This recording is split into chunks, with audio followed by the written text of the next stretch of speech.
ولا يضربن بأرجلهن ليعلم ما يخفين من زينتهن وتوبوا إلى الله جميعا أيها المؤمنون لعلكم تفلحون.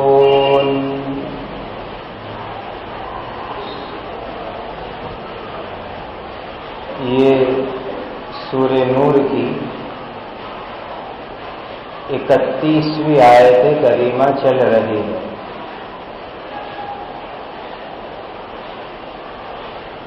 اللہ سبحانہ و تعالی نے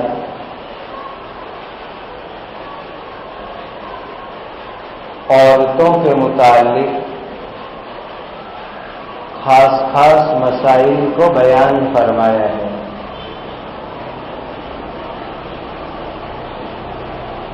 اس میں ایک بات یہ بیان فرمائی کہ ایمان والے مرد اپنی نظروں کو جھکا کر کے رکھیں، اپنی شرمگاہ کی حفاظت کریں. دوسری بات یہ بیان فرمائی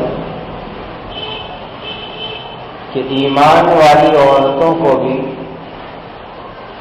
اپنی نظر کو نیچا رکھنا چاہیے اور اپنی شرمگاہ کی حفاظت کرنی چاہیے.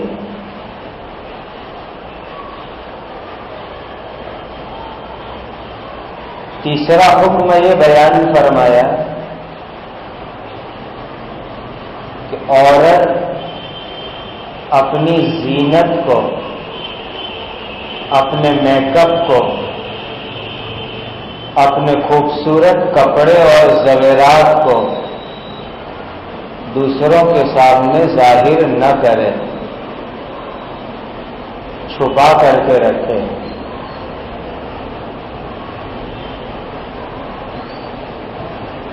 لیکن عورت کا پورا بدن اللہ تعالی نے ستر بنایا ہے، چھپانے کی چیز ہے. پرائے مردوں کے سامنے بدن کا کوئی بھی حصہ عورت کو کھولنا نہیں چاہیے. پھر یہ بیان کیا گیا کہ اگر مجبوری ہو، مثلا ڈاکٹر کے پاس علاج ہو، تو چہرہ اور ہتھیلی کھول سکتی ہے، قدم بھی جو ہے کھول سکتی ہے. لیکن جب عورت کسی مجبوری میں اپنا چہرہ ڈاکٹر وغیرہ کے سامنے کھولے تو دوسرے لوگوں کے لیے اس وقت دیکھنا جائز نہیں ہے. ڈاکٹر مجبوری کے اندر دیکھ سکتا ہے. آگے پھر اللہ تعالیٰ نے کچھ مردوں کی لسٹ گنوائی کہ جن سے پردہ کرنا ضروری نہیں ہے. اس میں ایک ہے عورت کا شوہر، دوسرے نمبر پر عورت کے باپ، دادا، نانا، تیسرے نمبر پر شوہر کے ابا، دادا، نانا، چوتھے نمبر پر عورت کی اپنی اولاد، پانچویں نمبر پر شوہر کی اولاد جو دوسری بیوی سے ہوئے،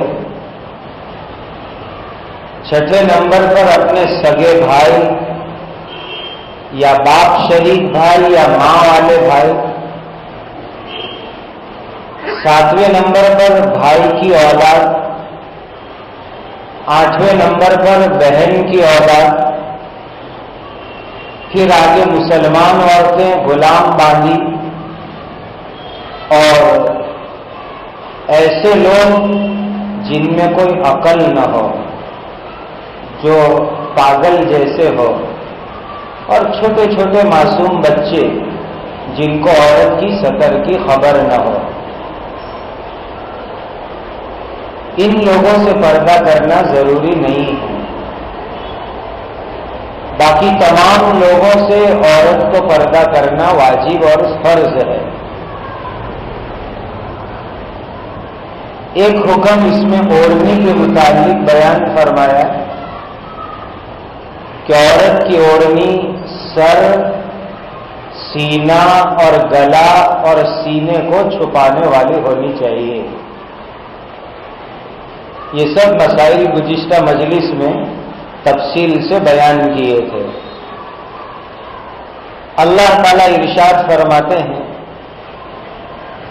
کہ مسلمان عورتوں کو چاہیے کہ اپنے پیر کو زمین کے اوپر زور زور سے مار کے نہ چلے، اس طرح پیر مار کے چلنا کہ جو زینت چھپی ہوئی ہو وہ ظاہر ہو جائے، ایسا کرنا گناہ کا کام ہے۔ یہ بھی عورتوں کے لیے ایک بڑا نازک مسئلہ ہے۔ عورتیں جو زیورات پہنتی ہیں، ان زیورات میں آواز نکلے ایسا زیور پہننا یہ گناہ کا کام ہے۔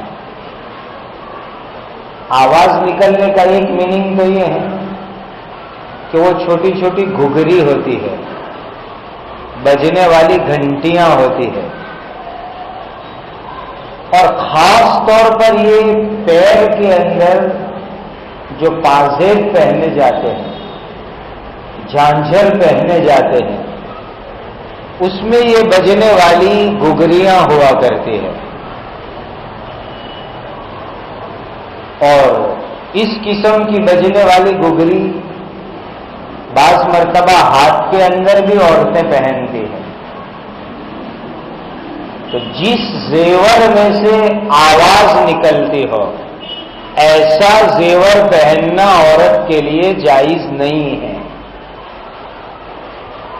اسی لیے ایسے جھانجھر جس جھانجھر میں سے گھنٹی کی آواز، بجنے کی آواز نکلتی ہو وہ پہننا صحیح نہیں ہے۔ اگر ہو تو فوراً وہ گھگریاں نکلواؤ اپنی عورتوں سے۔ دوسرا مسئلہ یہ ہے کہ بہت سی مرتبہ عورت زیورات ایسے پہنتی ہے کہ ایک زیور دوسرے زیور کے ساتھ ٹکرا کے آواز نکلتی ہے۔ زیور میں تو کوئی آواز نہیں ہے، لیکن یہ زیور ایک دوسرے کے ساتھ ٹکراتا ہے تو اس میں سے آواز نکلتی ہے۔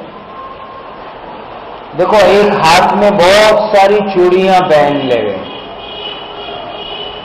اب وہ ہاتھ اونچا کرے گی تو بھی آواز نکلے گی چوڑیوں کی، سب چوڑیاں ٹکرائے گی آپس میں۔ ہاتھ نیچا کرے گی تب یہ چوڑیاں آپس میں ٹکرا کر کے آواز نکلے گی۔ تو اس طرح زیور پہننا کہ ایک زیور دوسرے زیور کے ساتھ ٹکرا کے آواز نکلتی ہو، ایسا زیور پہننا بھی جائز نہیں ہے۔ بہت سی مرتبہ کان کے اندر بھی ایسے زیورات ہوتے ہیں کہ ایک ایئرنگ دوسری ایئرنگ سے ٹکرا رہی ہے، کیونکہ اب تو عورتوں نے 2 3 4 ایئرنگ کا رواج آ گیا ہے۔ حضرت حکیم الاسلام قاری محمد طیب صاحب رحمۃ اللہ علیہ فرمایا کرتے تھے کہ قدرتی بات ہے، فطری بات ہے کہ ان کو زیورات کی محبت اتنی ہے کہ اگر ان کا بس چلے تو پورے بدن میں سوراخ کروا کے اس میں زیور پہنے۔ یہ تو اچھی بات ہے کہ 2-3 جگہ سوراخ کروانے پر بس کرتی ہے۔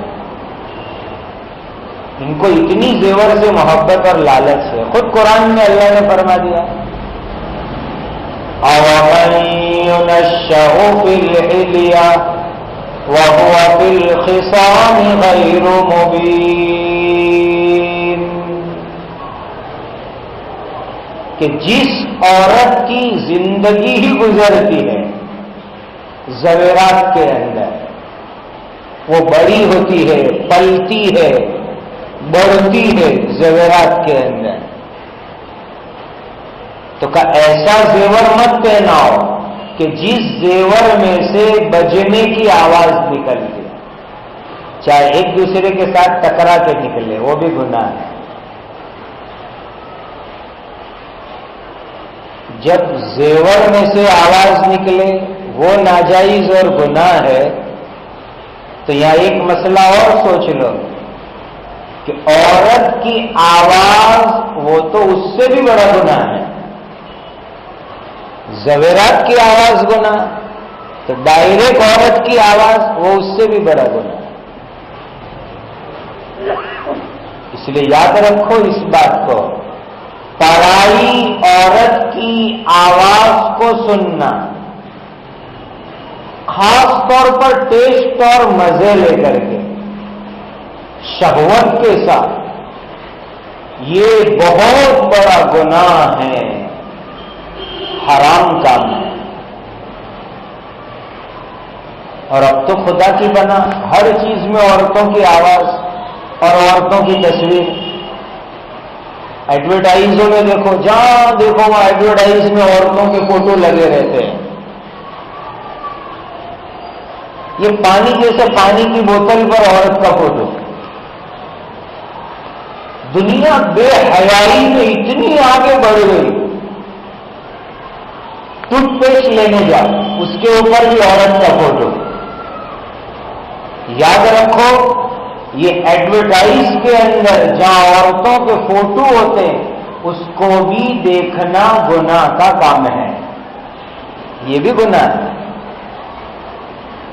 اور اس کی جو آواز نکلتی، اس آواز کو سننا یہ بھی گناہ ہے۔ اور دیکھو ایک مسئلے کی بات بتاؤں، اگر پردہ ہو بیچ میں کہ آپ عورت کو دیکھ نہیں پاتے، عورت پردے کے پیچھے ہیں، دیوار کے پیچھے ہیں، دروازے کے پیچھے ہیں، اور کوئی فتنے کا خطرہ نہیں ہے، کوئی فتنہ نہیں، کوئی غلط کام نہیں، اور کوئی اہم ضرورت ہے، تو ایسے وقت پر عورت کی آواز سن سکتے ہیں، بات بھی کر سکتے ہیں۔ جیسے آپ کسی کے گھر پہ گئے اور گھر میں مرد نہیں ہے، آپ نے رنگ بجائی دروازے کے اوپر، اب ظاہر بات ہے کہ عورت دروازے کے پیچھے سے جواب دے رہے کہ بھائی ابھی گھر میں کوئی مرد نہیں ہے، آپ بعد میں آئیے۔ تو جب کوئی فتنہ یا کوئی خطرہ، حرام تعلق اور کانٹیکٹ کے پیدا ہونے کا نہ ہو، ایسے موقع پر پردے کے پیچھے سے ضرورت کے وقت پر عورت کی آواز سن سکتے ہیں۔ لیکن جہاں فتنہ ہو اور دل میں شہوت پیدا ہوتی ہو، سننے میں لذت اور مزہ آتی ہو، اور اس آواز کے بعد آگے دوسری چیزوں کے چکر شروع ہونے کا خطرہ ہو، ایسے موقع پر آواز سننا گناہ ہے بلا ضرورت، ناجائز کام ہے یہ۔ اس میں ایک بات اور اس سے بھی خطرناک ہے کہ بہت سی عورتیں خوشبو لگا کر گھر سے باہر نکلتی ہیں۔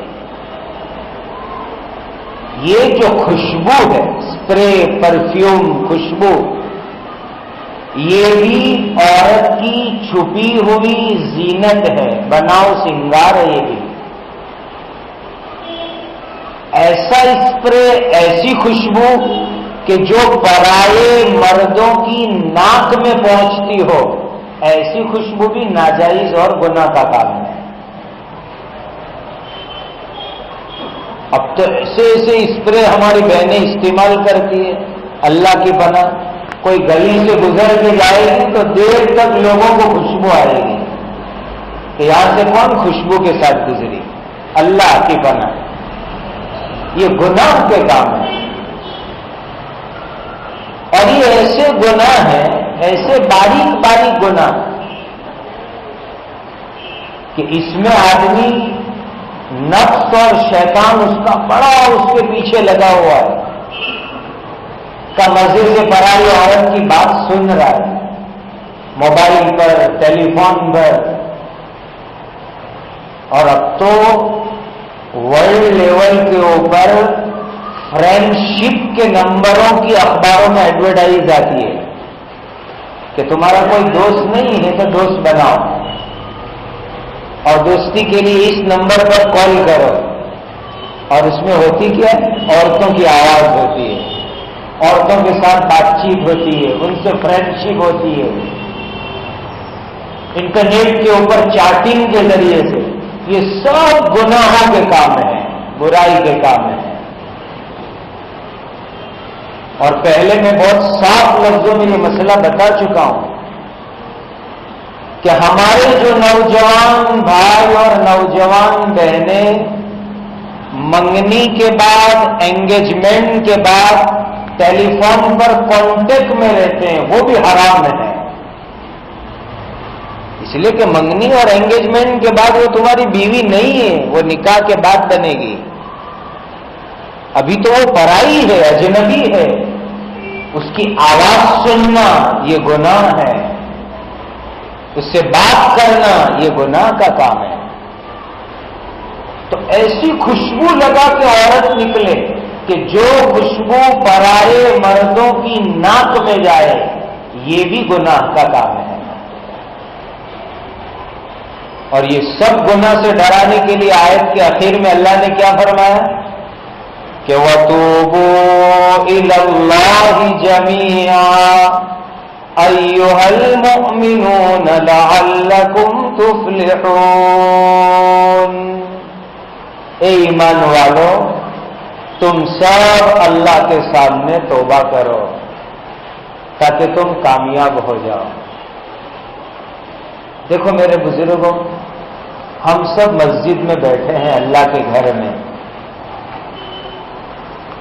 میرا بھی آپ کا بھی ایمان ہے، اللہ ہمارے دل کی ہر ایک بات کو جانتا ہے نا،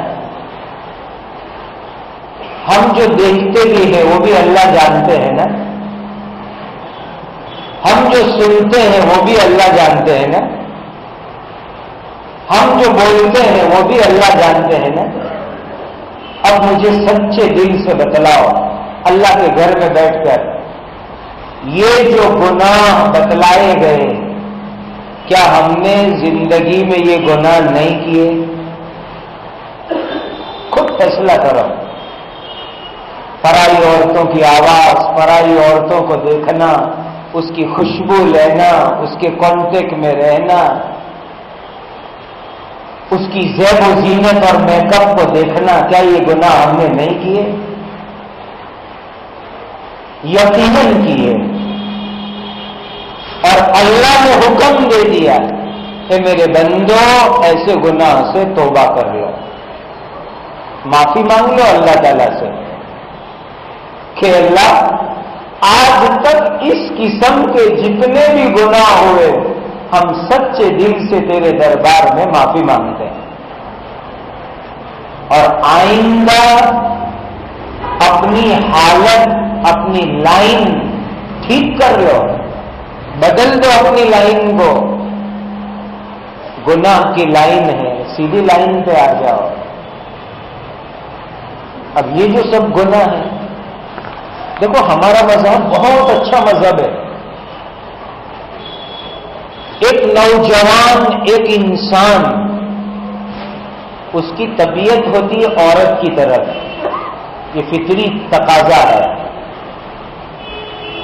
اور عورت کی طبیعت مرد کی طرف ہوتی ہے۔ اس سے کوئی انکار نہیں کر سکتا. بلکہ قرآن میں اللہ تعالی نے ایک لسٹ بتلائی ہے کہ دنیا میں کون کون سی چیزوں کی طرف انسان کا دل للچاتا ہے. للچا کے انسان کا دل کہاں کہاں جاتا ہے اس کی ایک لسٹ اللہ نے قرآن میں بتلائی. اس لسٹ میں پہلے نمبر پر اللہ نے بھی عورت کو بیان فرمایا. اللہ اپنے بندوں کو جانتے تھے. فرماتے زُيِّنَ لِلنَّاسِ حُبُّ الشَّهَوَاتِ مِنَ النِّسَاءِ.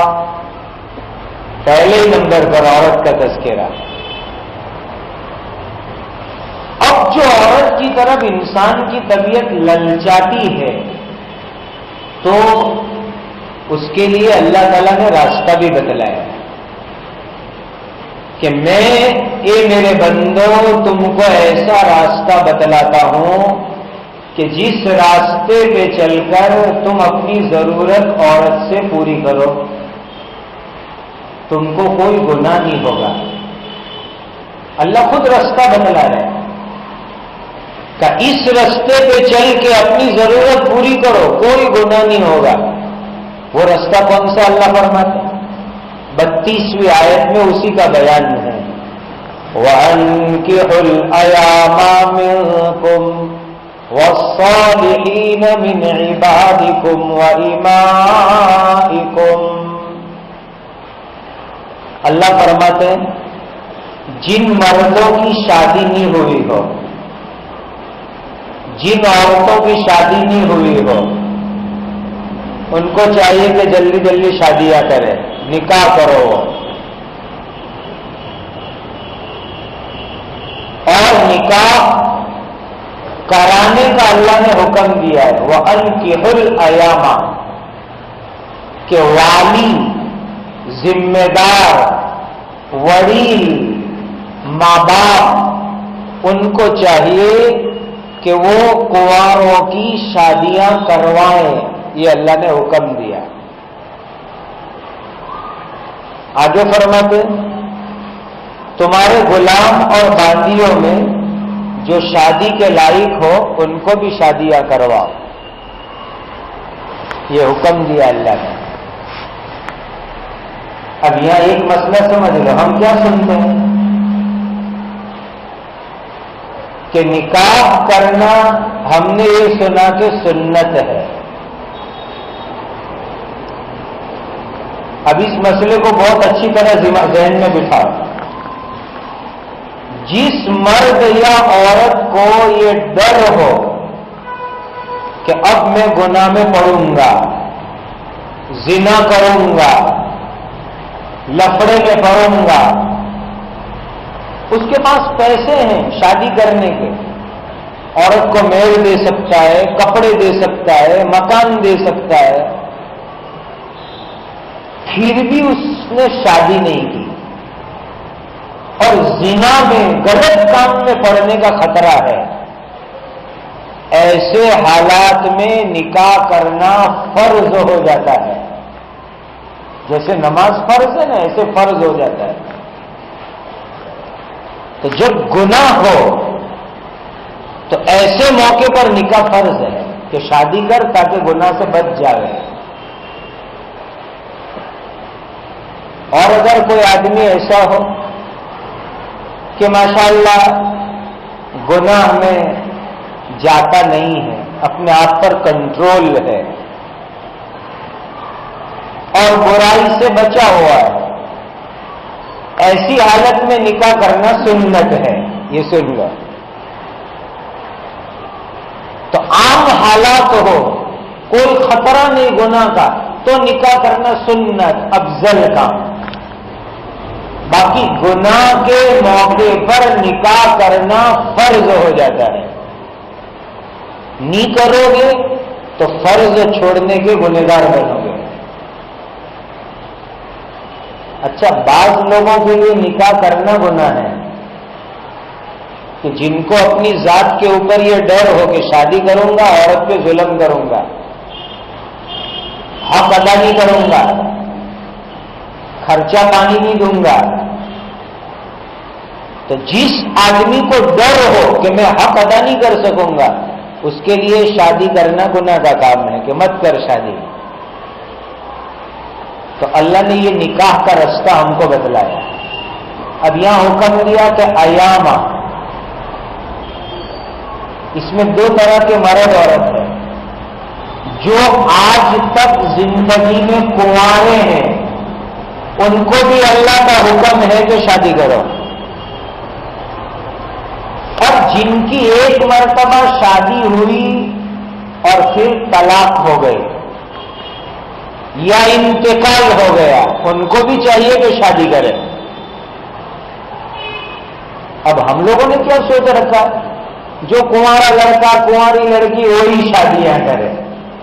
بھائی ان کو تو کرنا ہی کرنا ہے، لیکن سمجھو کسی عورت کی طلاق ہو گئی یا کسی مرد نے بیوی کو طلاق دے دی یا عورت کا انتقال ہو گیا یا شوہر کا انتقال ہو گیا، تو جو باقی رہ جاوے اس کو بھی شادی جلدی جلدی کر لینی چاہیے، اس میں ڈھیل نہیں کرنی چاہیے.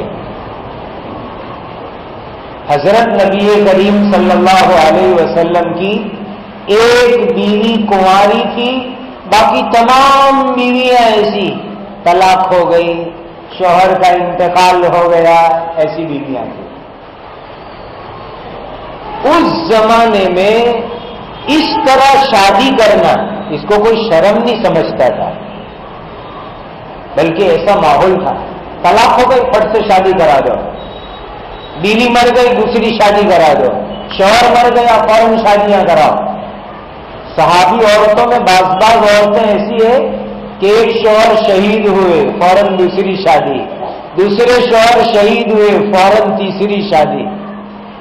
کیسی خوش نصیب عورتیں گزری، شوہر شہید ہوتے جا رہے اور یہ نئی نئی شادیاں کرتی جا رہی ہے. یہ ایک ماحول تھا. اسی لیے اس طرح کنوارا رہنے کو شریعت نے پسند نہیں کیا ہے.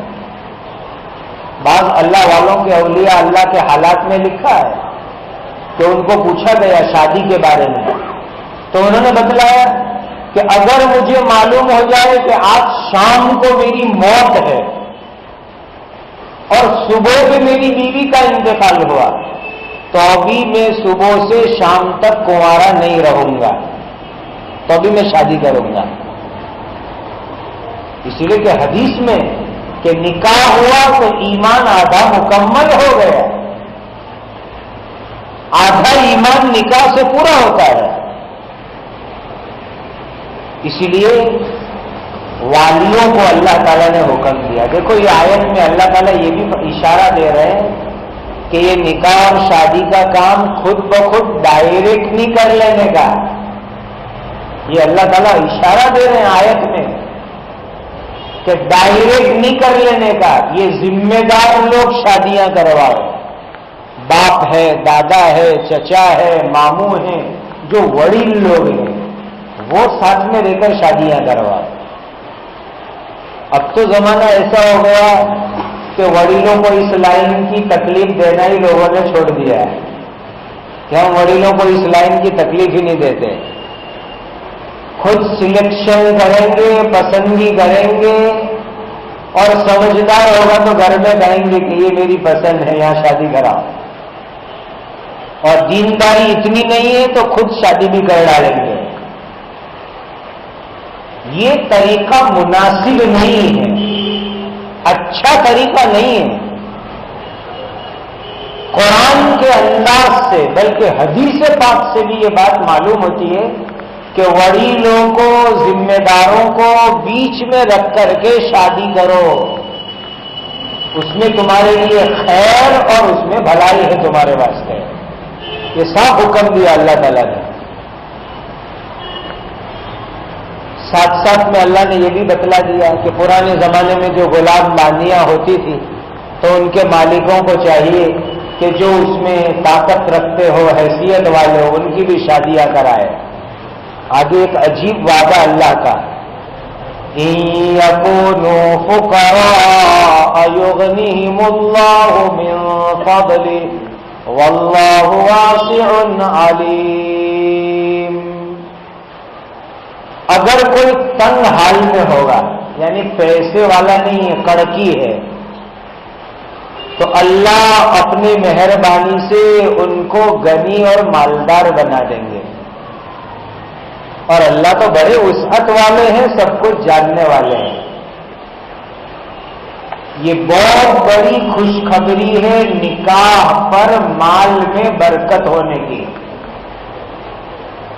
بہت سے لوگ یہ سوچتے ہیں کہ مول صاحب آپ شادی تو کہتے ہو، لیکن شادی کریں گے تو بیوی کا خرچہ اور اس کے کپڑے، یہ سب ٹینشن کہاں سے لائے، اور پیسے میرے بیلنس سنبھال کے رکھا ہے وہ سب خرچ ہو جائے گا بیوی آئے گی تو. اللہ نے اس آیت میں وعدہ فرمایا کہ صرف پیسے کے ڈر سے کنوارے مت بیٹھے رہو. اگر تمہاری نیت اچھی ہے کہ گناہ سے بچنے کے لیے شادی کر رہا ہوں، اللہ کا حکم ہے اس لیے شادی کر رہا ہوں، تو اچھی نیت سے شادی کرو، اللہ تمہاری روزی روٹی میں برکت عطا فرمائیں گے، اللہ روزی کو بڑھا دیں گے. اچھی نیت سے نکاح کر کے دیکھو حدیث میں کچھ اعمال کے اوپر روزی کی برکت کا وعدہ ہے. اس میں ایک حج اور عمرے ہیں. بعض لوگ سمجھتے ہیں کہ حج عمرے کریں گے تو پیسے خرچ ہو جائیں گے. نہیں، وعدہ ہے حدیث میں، حج کرو عمرے کرو، ایک کے بعد ایک کرو، اللہ تعالیٰ فقیری اور غریبی کو دور فرما دیں گے، برکت ہوگی.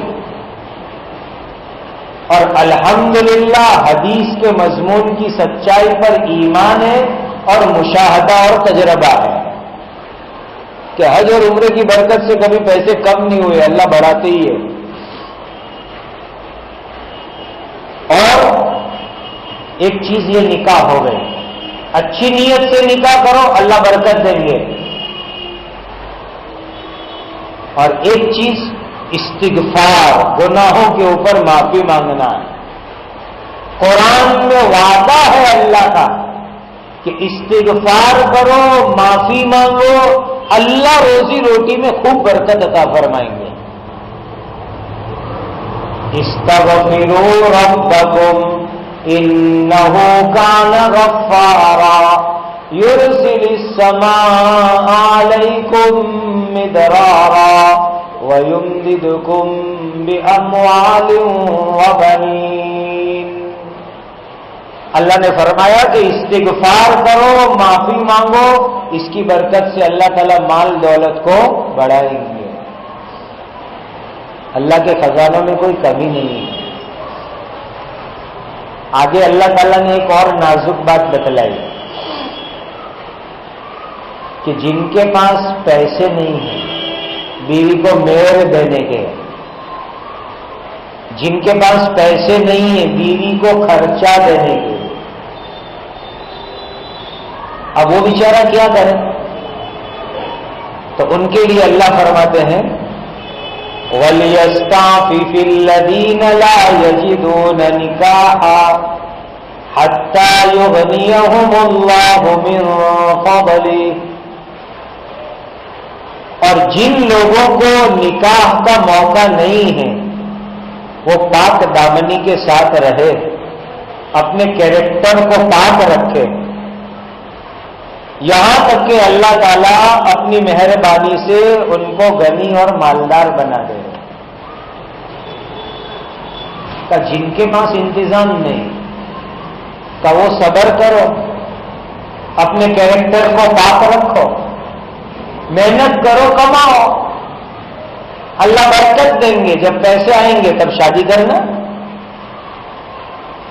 اس میں حکم ہے کہ ابھی شادی کا موقع نہیں ہے، کوئی رکاوٹ ہے، تو پھر اپنے کیریکٹر کو سنبھال کے رکھو. یہ حکم ہے. اس لیے ضروری ہو گیا. حدیث میں اس کی وضاحت آئی ہے وَمَن لَّمْ يَسْتَطِعْ فَعَلَيْهِ بِالصَّوْمِ فَإِنَّهُ لَهُ وِجَاءٌ. نبی کریم صلی اللہ علیہ وسلم فرماتے ہیں جس میں شادی کی طاقت نہیں ہے وہ روزہ رکھے. نفل روزے رکھو کا نفل روزے رکھو گے بدن کمزور ہو جائے گا, شہوت ٹوٹ جائے گی اور گناہ کے راستے پہ نہیں جاؤ گے. یہ روزہ رکھنا حضور نے علاج بتلایا. اب ہوتا کیا ہے دیکھو ہماری خرابی کہ ایک تو ابھی شادی کرنی نہیں اور اوپر سے کھائیں گے پیئیں گے ایسا کہ شہوت اور بھڑکے, ایسا کھائیں گے پیئیں گے, ایسا لٹریچر پڑھیں گے جس سے شہوت اور بھڑکے, گناہ کی طرف طبیعت چلے. یہ بلو فلم, انٹرنیٹ کے گندے گندے پروگرام, یہ گندے گندے ناول, ایسی چیزیں جان بوجھ کے دیکھیں گے پڑھیں گے, اس سے شہوت اور بھڑکتی ہے, گناہ کی طرف آدمی جاتا ہے. حالانکہ حضور نے فرمایا کہ ابھی شادی نہیں کرنی تو روزے رکھو تاکہ تمہاری شہوت ٹوٹ جائے. یہ پاک رہنے کا اللہ تعالیٰ نے حکم دیا کہ شادی میں دیر ہے تو پاک رہو. لیکن یہاں ایک بات میں آپ کو شریعت کی بتلا دوں, والیوں کو خاص طور پر, وڈیلوں کو, کہ بہت سی مرتبہ لڑکے اور لڑکی جوان ہو گئے, بالغ ہو گئے, وہ چاہتے ہماری شادیاں ہو جائے, لیکن وہی لوگ بیچ میں رکاوٹ ڈال کے بیٹھے رہتے ہیں. اور رکاوٹ کے ریزن, اس کے کارن سب الگ الگ ہوتے ہیں. اب یہاں سٹی میں تو اتنا نہیں ہے, ہمارے یہاں گاؤں میں آؤ تو ایک بہت بڑا ریزن اور کارن یہ ہوتا ہے کہ فورن سے رشتہ آئے گا تو شادی کریں گے, وہاں تک بٹھا کے رکھنا ہے. انگلینڈ, امریکہ, افریقہ, کینیڈا, وہاں سے کوئی پیغام آئے تو شادی کروائیں گے, وہاں تک بٹھا کے رکھو. حدیث میں حکم ہے کہ 3 کام میں دیر نہیں کرنے کی, لیٹ نہیں کرنے کا. 3 کام. ایک, اذان ہو جاوے تو نماز پڑھنے میں دیر مت کرو, جلدی جلدی نماز پڑھو. نمبر 2, کسی کا انتقال ہو جاوے جلدی غسل کفن دے کے تیار کر کے قبرستان پہنچاؤ. اور نمبر 3, لڑکا لڑکی بالغ اور جوان ہو گئے تو ان کی شادی کرانے میں لیٹ مت کرو, دیر مت کرو.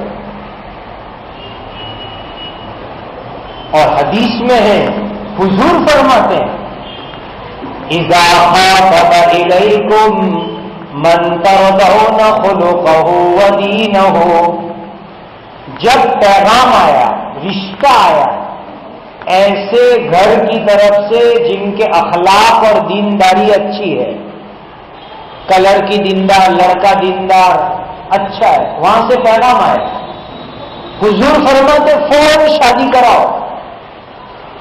آگے ارشاد فرماتے اگر شادی نہیں کراؤ گے تو بڑا فتنہ ہوگا, بڑا فساد ہوگا زمین کے اندر. آج گناہ وجود میں آ رہے ہیں, زنا وجود میں آ رہے ہیں, ناجائز تعلقات وجود میں آ رہے ہیں, حرام کانٹیکٹ وجود میں آ رہے ہیں. اس کی سب سے بڑی نوست, ہم لڑکے لڑکیوں کو خاموخواہ شادی نہیں کراتے, بٹھا کے رکھتے. بالغ ہو گئے لیکن دیر ہو رہی ہے شادیاں کرانے میں, اس کی نوست سے گناہ وجود میں آتے ہیں. اللہ ہمارے معاشرے کو, ہمارے سماج کو ایسی گندگیوں سے پاک اور صاف رکھے. یہ شریعت کے احکام ہیں, خدا تعالیٰ کے قانون کے.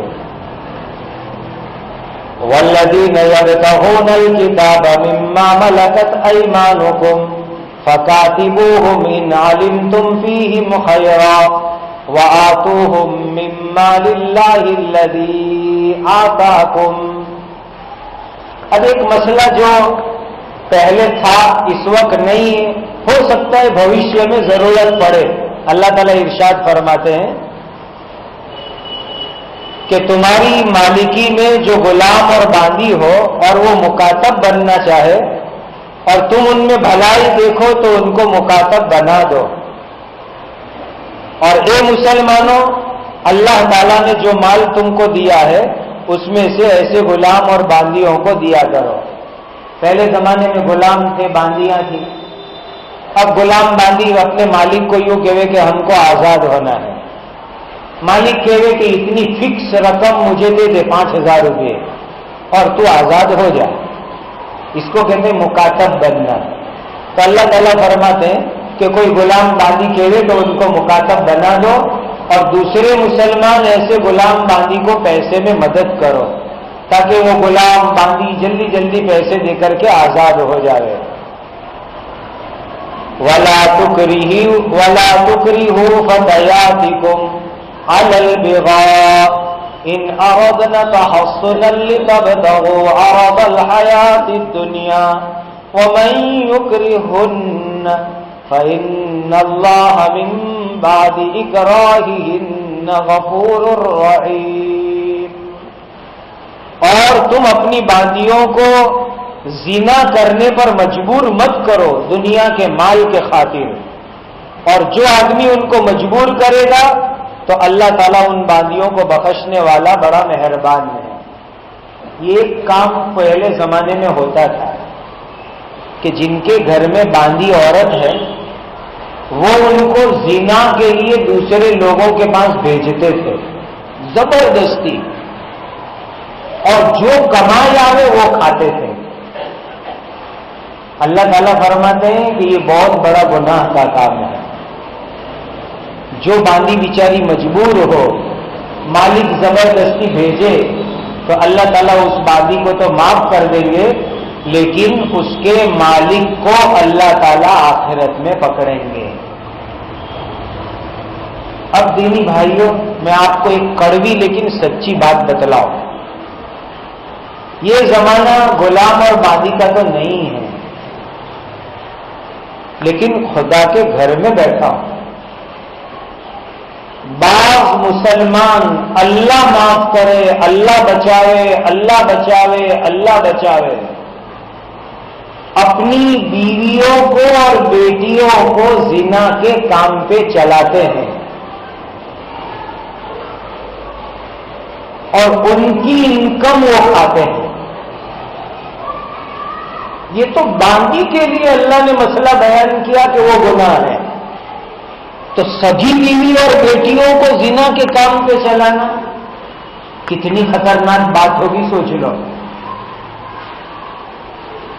ایک دن جمعہ کو فجر کی نماز پڑھ کے میں بیٹھا تھا، ایک مسلمان آیا میرے پاس، کبھی میری ملاقات نہیں ان سے، اس نے اپنی پہچان کرائی، میں یہاں رہتا ہوں، بولا یہ محلہ، یہ میرا شہر، پورا اپنا تعارف کرایا، اپنا عہدہ بتایا، گورنمنٹ میں بڑا ایک عہدہ ہے۔ پھر اس نے جو بات کہی، اللہ امت کو بچا لے، بہت میں رویا بعد میں، دل کے اندر اللہ سے دعا بھی بہت کی۔ اس نے کہا کہ میں اپنی بیوی کو زنا کے لیے دیتا ہوں لوگوں کو، اور اس کی انکم میں کھاتا ہوں، کہ آپ میرے لیے دعا کر دو کہ یہ برائی میرے گھر سے نکل جائے۔ پہلے تو میں نے مانا نہیں کہ اچھا ایک مسلمان ایسا کر سکتا ہے، لیکن پھر پتا چلا واقعہ ایسا ہے۔ اس لیے میرے بھائی، یہ وہ خطرناک بیماریاں ہیں جو اللہ کے عذاب کو زمین پر لانے والی چیزیں ہیں۔ کہ ایک غیرت والا مومن جس کے اندر غیرت ہو ایمان کی، یہ سوچ بھی سکتا ہے کہ اپنی بہن، اپنی بیٹی، اپنی بیوی کو گناہ کے لیے دے رہے؟ نہیں میرے بھائیوں، کا بھوکے رہ سکتے ہیں، پیٹ پہ پتھر باندھ سکتے ہیں، لیکن ایسے دھندے تو نہیں کر سکتے۔